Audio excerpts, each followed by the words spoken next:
Selamat pagi pemirsa, apa kabar Anda hari ini? Bersama saya Puji Lestari, inilah kabar Indonesia.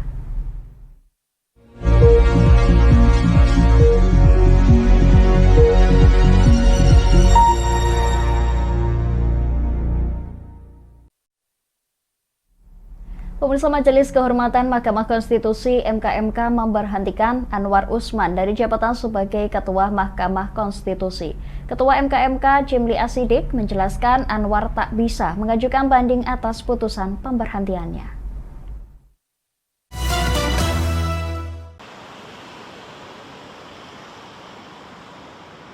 Majelis Kehormatan Mahkamah Konstitusi (MKMK) memberhentikan Anwar Usman dari jabatan sebagai Ketua Mahkamah Konstitusi. Putusan itu dibacakan dalam sidang yang digelar di Gedung Mahkamah Konstitusi pada Selasa 7 November. Anwar Usman terbukti melakukan pelanggaran berat kode etik dan perilaku hakim MK terkait putusan kasus batas usia calon presiden calon wakil presiden. Ketua MKMK Jimli Asidiki dalam jumpa pers seusai pembacaan putusan tersebut menjelaskan bahwa Anwar Usman tidak bisa mengajukan banding atas putusan pemberhentiannya. Ia juga menjelaskan bahwa pemberhentian Anwar Usman sebagai Ketua MK berlaku mulai sejak putusan dibacakan. Karena majelis banding itu, putusan MKMK sudah kita umumkan tadi langsung berlaku sejak ditetapkan. Sehingga tidak perlu adanya majelis banding. Karena majelis banding itu diatur di peraturan Mahkamah Konstitusi kalau sanksinya itu pemberhentian tidak hormat dari anggota. Tapi ini kan bukan dari anggota. Jadi kita tafsirkan itu tidak berlaku ketentuan majelis banding itu. Jimli juga menjelaskan MKMK sepakat memberikan rekomendasi kepada Mahkamah Konstitusi bahwa peraturan MK perlu diperbaiki supaya tidak ada majelis banding. Ia juga menyebutkan bila dianggap penting aturan tersebut sebaiknya diatur dalam undang-undang.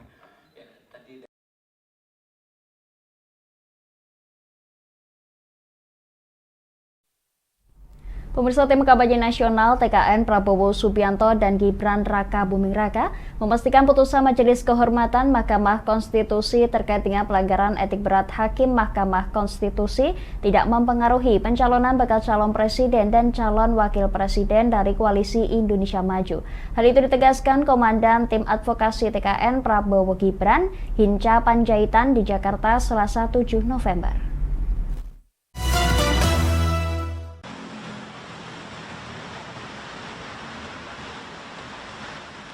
Tim Kampanye Nasional atau TKN Prabowo Subianto Gibran Raka Buming Raka menegaskan, putusan Majelis Kehormatan Mahkamah Konstitusi atau MKMK soal etik 9 Hakim MK tidak berpengaruh atas pencalonan Prabowo Gibran di kontestasi Pilpres 2024. Karena putusan etik tersebut tidak memengaruhi putusan soal batas usia calon presiden dan calon wakil presiden.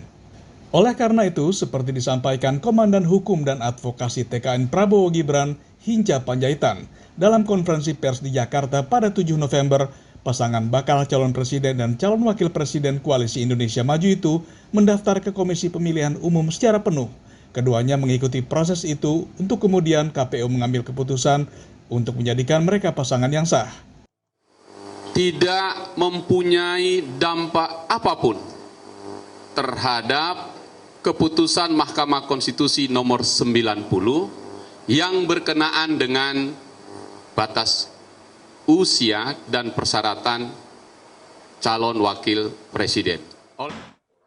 Terkait putusan MK atas batas usia Capres-Cawapres yang kembali digugat oleh mahasiswa Fakultas Hukum Universitas Nahdlatul Ulama Indonesia, Brahma Aryana, menurutnya juga tidak akan memengaruhi pencalonan Prabowo Gibran, karena apapun hasilnya, perkara itu berkenaan dengan hal lain yang akan berlaku untuk Pilpres 2029. Sementara terkait bocornya rapat permusyawaratan hakim ke publik yang disampaikan MKMK, Hinca mendesak agar aparat penegak hukum untuk menyelidikinya, karena dinilainya telah masuk ranah pidana. Sebagaimana tercantum di pasal 112 KUHP, barang siapa dengan sengaja memberitahukan hal-hal yang dirahasiakan untuk kepentingan negara diancam dengan pidana penjara paling lama 7 tahun.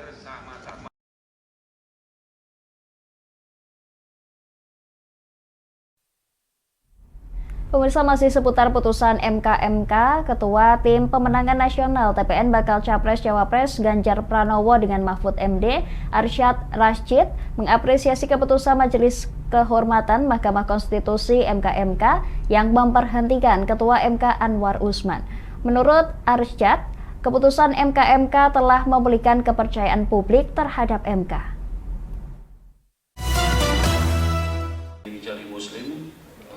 Dengan rekan saya. Tim Pemenangan Nasional TPN Bakal Capres Cawapres Ganjar Mahfud mengapresiasi keputusan Majelis Kehormatan Mahkamah Konstitusi tentang pemberhentian Ketua MK Anwar Usman. Sanksi diberikan karena Anwar Usman memiliki konflik kepentingan dalam putusan MK terkait syarat minimal usia Capres-Cawapres. Dalam konferensi pers di Media Center TPN Ganjar Mahfud Jakarta pada Selasa 7 November, Ketua TPN Ganjar Mahfud Arsyad Rashid menilai keputusan MK telah memulihkan kepercayaan publik terhadap Mahkamah Konstitusi. Dengan tidak adanya hubungan keluarga antara peserta Pilpres dan pimpinan MK, Mahkamah Konstitusi diharapkan dapat menjamin pemilihan presiden berjalan tanpa konflik kepentingan. MK telah memulihkan kembali trust atau kepercayaan kepada MK. Semoga MK akan bisa benar-benar menjadi the guardian of the Constitution, penjaga konstitusi. Semoga MK bisa menjadi harapan kita semua dalam menjamin pemilu dan pilpres yang jujur dan adil. Selain diberhentikan sebagai Ketua MK, Anwar Usman juga dilarang untuk terlibat dalam pemeriksaan dan pengambilan keputusan perkara terkait pemilu ataupun pilkada. Pemirsa, Joe Biden minta untuk hentikan serangan ke Gaza selama 3 hari. Informasi selengkapnya setelah jeda pariwara berikut ini. Tetap bersama kami di Kabar Indonesia.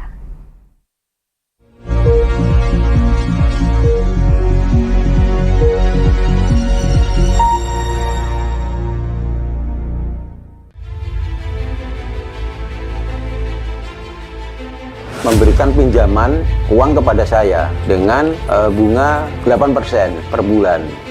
Membedah opini narasumber, menggali lebih dalam untuk mendapatkan perspektif baru yang lebih faktual. Masalahnya, nota perbaikan kapal itu semua ada di saya. Kenapa Tomo bisa menunjukkan? Demi mendapatkan informasi yang solutif dan terpercaya dalam Bedah Opini. Setiap Rabu jam 11 siang hanya di Lingkar TV.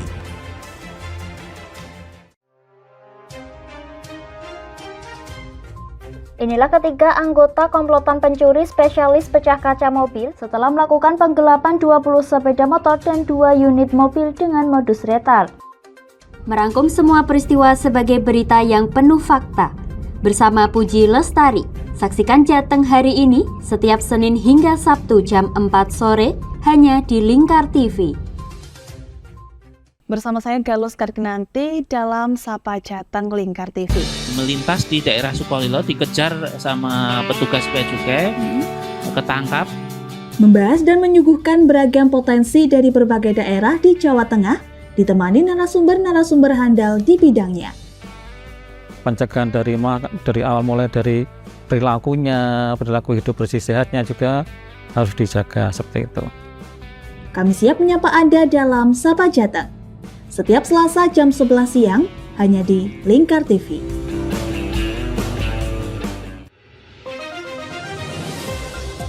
Modus kedua pelaku ini berpura-pura kehabisan bahan bakar kendaraan. Setelah pelaku dibantu, mereka kemudian melakukan kekerasan dan mengambil paksa sepeda motor korban. Saat tiba di lapangan terbang Okbab, rombongan langsung dihadang 5 orang yang mengaku sebagai anggota KKB. Yakni melakukan bujuk rayu kepada korban yang merupakan santriwati pada momen kegiatan belajar mengajar khusus.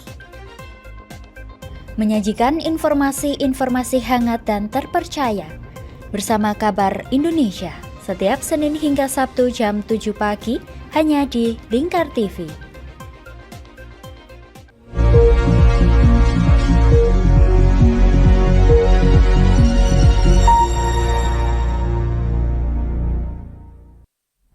Anda masih menyaksikan kabar Indonesia pemirsa. Dalam sebuah panggilan telepon Senin 6 November, Presiden Amerika Serikat Joe Biden meminta Perdana Menteri Israel Benjamin Netanyahu memberi jeda pertempuran selama 3 hari. Tujuannya agar dapat membantu mengamankan pembebasan beberapa sandera yang akan dibebaskan oleh Hamas dan memberi kesempatan kepada warga sipil di Gaza untuk mengungsi.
He popes. Did you ask the Prime Minister of Israel for a 3-day pause? I didn't get a chance to talk to him. I did ask him for a pause in the past, yesterday.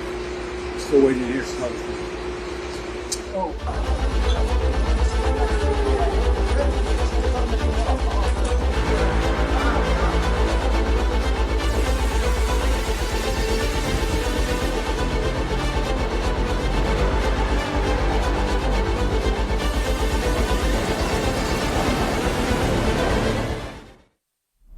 Pemirsa, Dewan Perwakilan Rakyat Daerah DPRD Kabupaten Bogor resmi menetapkan 3 nama calon pejabat PJ Bupati yang akan diusulkan untuk menjabat dalam kurun waktu 1 tahun ke depan.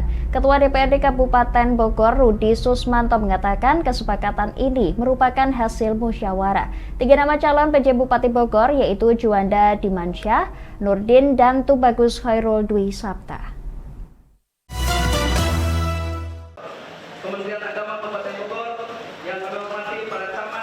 Tiga nama calon pejabat bupati yang diusulkan untuk menjalankan roda pemerintahan daerah Kabupaten Bogor telah ditetapkan. Ketua DPRD Kabupaten Bogor, Rudi Susmanto, mengatakan kesempatan ini merupakan hasil musyawarah. Menurutnya, nama yang diajukan telah melalui mekanisme tahapan-tahapan yang sudah dilakukan. Untuk itu, DPRD Kabupaten Bogor mengusulkan 3 nama calon PJ Bupati Bogor, yaitu Juanda Dimansyah, yang saat ini menjabat sebagai Kepala Dinas Pendidikan Kabupaten Bogor. Kedua, Nurdin sebagai Direktur Dekonsentrasi, Tugas Pembantuan dan Kerjasama pada Direktorat Jenderal Bina Administrasi Kewilayahan Kementerian Dalam Negeri. Dan ketiga, Tubagus Khairul Dwi Sabta sebagai Direktur Fasilitas Lembaga Kemasyarakatan dan Adat Desa, PKK dan Posyandu Kementerian Dalam Negeri. Setelah pengumuman tersebut, ketiga nama akan membawa usulan tersebut ke pemerintah pusat, dalam hal ini Kementerian Dalam Negeri. Tentunya kita menempuh beberapa tahap. Salah satu dari kemarin kita mengadakan rapat pimpinan fraksi-fraksi DPRD Kabupaten Bogor. Kita berdiskusi bersama. Kita tidak memilih yang terbaik karena semua yang diusulkan adalah orang-orang baik, orang-orang hebat semua. Kalau kami dapat mengusulkan semua nama, pasti kami usulkan semua nama. Nah, tapi pada saat kita mengusulkan, kita harus mempertimbangkan keterwakilan pejabat dari Kabupaten Bogor sendiri. Rudi menambahkan, ketiga orang tersebut memberikan keterwakilan dari Kabupaten Bogor. Selain itu, hasil dari usulan kepada Kemendagri akan diumumkan 1 minggu ke depan.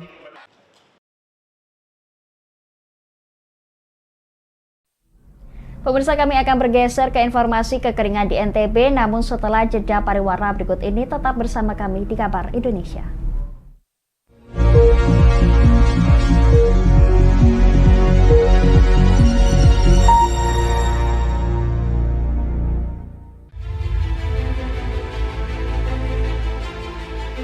Memberikan pinjaman uang kepada saya dengan bunga 8% per bulan. Membedah opini narasumber menggali lebih dalam untuk mendapatkan perspektif baru yang lebih faktual. Masalahnya, nota perbaikan kapal itu semua ada di saya. Kenapa Tomo bisa menunjukkan? Demi mendapatkan informasi yang solutif dan terpercaya dalam Bedah Opini. Setiap Rabu jam 11 siang hanya di Lingkar TV.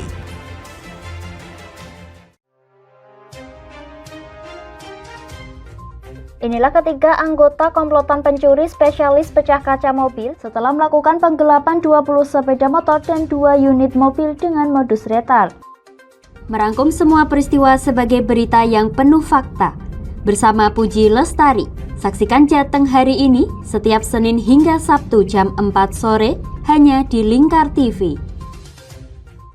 Bersama saya Galus Kargnanti dalam Sapa Jateng Lingkar TV. Melintas di daerah Sukolilo dikejar sama petugas bea cukai, ketangkap. Membahas dan menyuguhkan beragam potensi dari berbagai daerah di Jawa Tengah, ditemani narasumber-narasumber handal di bidangnya.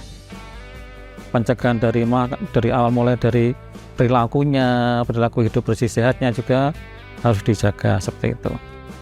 Kami siap menyapa Anda dalam Sapa Jateng.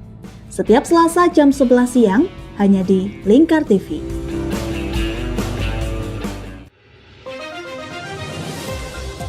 Modus kedua pelaku ini berpura-pura kehabisan bahan bakar kendaraan. Setelah pelaku dibantu, mereka kemudian melakukan kekerasan dan mengambil paksa sepeda motor korban. Saat tiba di lapangan terbang Okbab, rombongan langsung dihadang 5 orang yang mengaku sebagai anggota KKB. Yakni melakukan bujuk rayu kepada korban yang merupakan santriwati pada momen kegiatan belajar mengajar khusus. Menyajikan informasi-informasi hangat dan terpercaya bersama Kabar Indonesia setiap Senin hingga Sabtu jam 7 pagi hanya di Lingkar TV.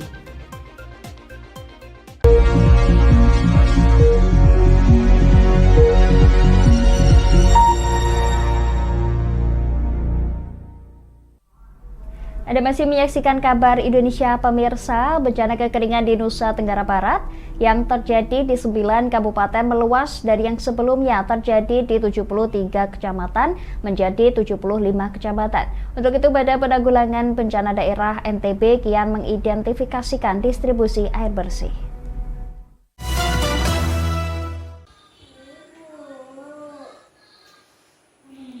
Kemarau panjang yang terjadi di Nusa Tenggara Barat berdampak pada minimnya air bersih di 8 kabupaten dan 1 kota, yakni Kabupaten Lombok Barat, Lombok Tengah, Lombok Timur, Lombok Utara, Sumbawa Barat, Sumbawa, Dompu, Kabupaten Bima, dan Kota Bima. Kondisi itu dalam kurun waktu yang relatif singkat membuat jumlah masyarakat yang terdampak bertambah. Dari yang sebelumnya 579.000 orang di 302 desa dan kelurahan di 73 kecamatan per 25 Oktober, menjadi 581.000 orang pada 31 Oktober, di 311 desa dan kelurahan di 75 kecamatan. Untuk itu, distribusi air bersih seperti dikatakan Kepala Bidang Kedaruratan dan Logistik BPBD NTB Abdul Ghani di Mataram pada 7 November menjadi suatu keharusan. Selain juga membangun sumur bor dan membenahi kawasan irigasi. Sementara kami untuk 9 kabupaten kota kita punya 1.675 tangki.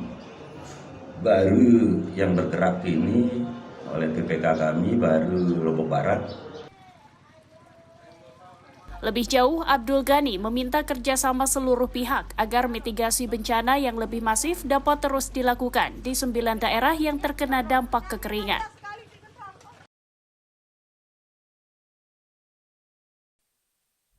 Pemirsa, Timnas Sepak Bola Indonesia U17 menggelar latihan jelang laga pembuka Piala Dunia U17 melawan Ekuador U17. Latihan yang digelar di lapangan latihan C Stadion Gelora Bung Tomo, Surabaya, Jawa Timur diikuti seluruh penggawa Timnas Indonesia U17.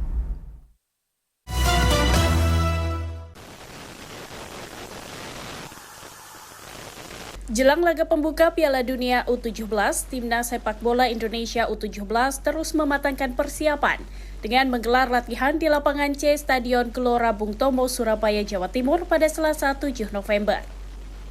Latihan yang dipimpin pelatih Bima Sakti tersebut diikuti seluruh penggawa Timnas Indonesia U17 dengan materi latihan fisik dan strategi. Bima mengungkapkan seluruh pemain dalam kondisi sehat dan siap memberikan permainan terbaik di laga pembuka melawan Ekuador U17 pada 10 November mendatang. Pelatih yang juga merupakan mantan pemain nasional itu mengatakan dia dan tim pelatih sudah menganalisis pola permainan Ekuador U17 melalui rekaman pertandingan. Yang pasti saya tidak mau terlalu membebani pemain. Yang pasti mereka juga sadar ini kesempatan yang langka. Seperti kata Pak Waketum tadi, U17 main di Piala Dunia ini yang pertama kali, dan mereka juga sudah tahu tugas dan tanggung jawab mereka. Ya selalu fokus dalam setiap pertandingan dan siap memberikan yang terbaik. Ya Iqbal ya. Dalam kesempatan yang sama, tim Ekuador juga menggelar latihan di lapangan latihan A Stadion Gelora Bung Tomo.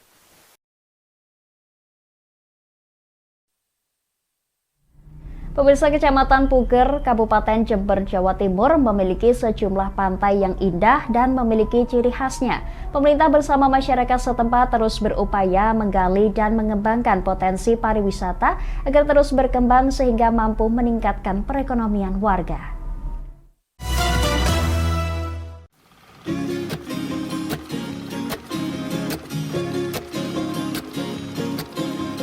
Siang hingga sore hari, satu persatu perahu nelayan melaut untuk mencari ikan di perairan selatan Jember. Aktivitas yang sama juga terlihat pada Selasa 7 November. Suasana di kawasan perairan Pelawangan, Kecamatan Puger, Kabupaten Jember ini menjadi daya tarik tersendiri bagi para wisatawan saat melintasi Desa Tanggul Kulon, Puger. Di ujung perairan Pelawangan Puger juga terdapat dua batu besar yang menjadi ciri khas perairan ini. Kecamatan Puger memiliki sejumlah pantai yang menarik untuk dikunjungi serta menyimpan potensi pariwisata yang besar. Pantai tersebut diantaranya Pantai Cemoro Sewo yang dipenuhi pohon cemara dan pandan laut, sehingga pantai ini rindang dan bersih. Selain itu juga ada Pantai Getem yang dipenuhi tanaman mangrove. Perahu-perahu nelayan di Desa Getem yang terparkir seakan melengkapi keindahan pantai ini. Untuk pengembangan ini sudah kita plan tiap tahunnya mengikuti tren ya Mas. Jadi kita untuk kedepannya di tahun 2024 sampai tahun 2005 ini kita akan bikin spot baru di Pantai Puger. Nanti akan ada spot baru yaitu terkait wisata edukasi penangkaran penyu. Terus nanti di situ juga ada semacam UMKM.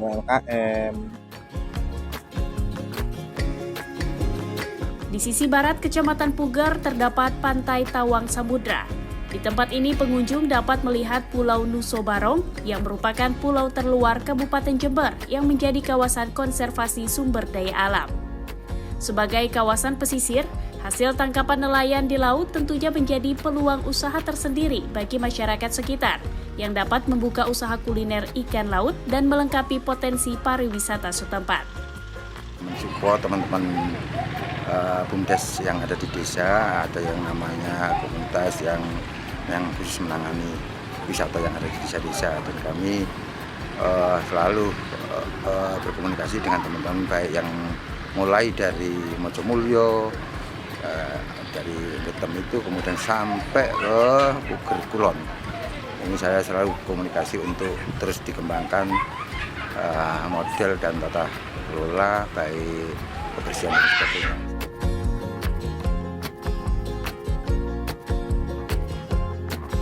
Saat ini pemerintah Kecamatan Puger bersama kelompok Sadar Wisata melakukan penataan dan pembinaan untuk pelaku UMKM dan berupaya menjadikan kawasan itu sebagai kawasan wisata edukasi hingga konservasi. Pengembangan sektor pariwisata dilakukan guna meningkatkan kunjungan pariwisata yang nantinya akan berdampak positif bagi peningkatan perekonomian warga Kecamatan Puger.